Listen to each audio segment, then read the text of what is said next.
आशीष भोजपुरी सोनू चिमोरे।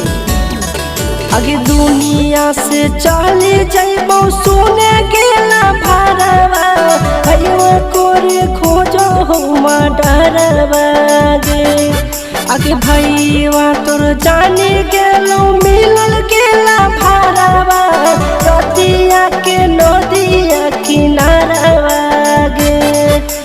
तोरा से अब नहीं मिले पैबो गेला भारवा सोची सोची फाटा हो करे जावागे।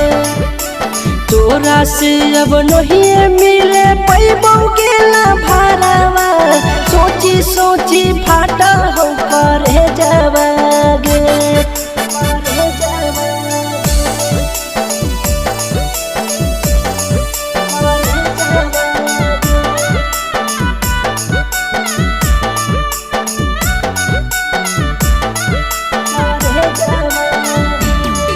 आगे देखो ही रातों दिन सपना अब मिल के फिर यो गोले जन्म।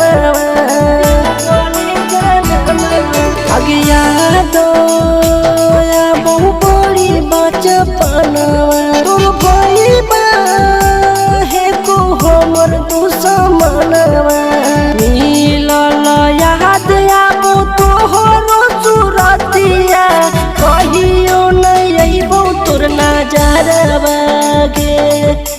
देखिए के मन फाटो तोहरो चेहरावा आँखी के लगावल तोर कजरवा गे।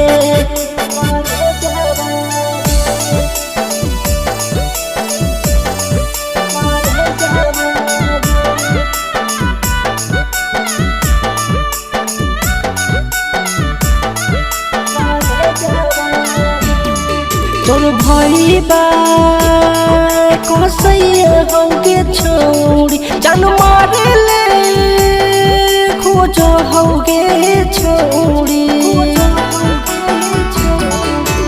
अबधो बिहारी बिकेशवा आशीषवा नंदना के छोड़ी।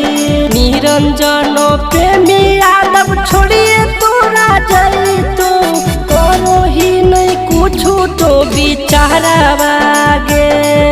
आगे दुनिया से चली जाइबो सुने गेला भारवा भैया कोरे खोजो हो डरवा